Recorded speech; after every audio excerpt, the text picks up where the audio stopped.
А как ты, алло, слышишь, дядя, а как ты базаришь? У меня окно закрыто, ты, блядь.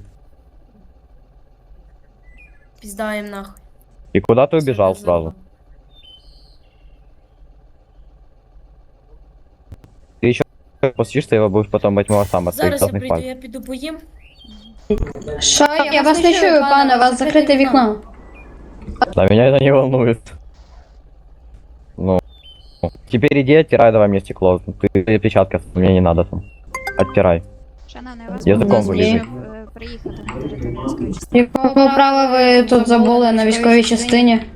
У вас не було давай не ніякої подписывай. доповіді. Эрик, разговоры подсасывать тебе некрасиво. Отказ. Шановний, зупиніться. Верба АФК став. Проти. На форум. Хочешь. Ну, з якою метою ви приїхали на територію військової частини? В окно постукай йому. Він ж тебе не чує. Ти легенда, я постукав.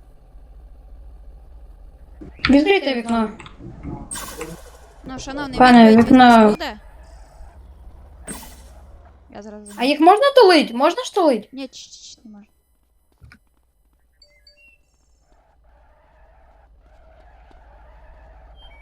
Шановний, на місці зупиняємось.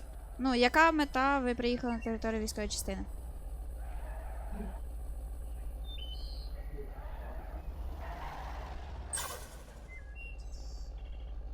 Ну, я за вами ще довго буду бігати, скажіть мені, будь ласка. Нельзя. Еріксон, дай Єла там трошечки.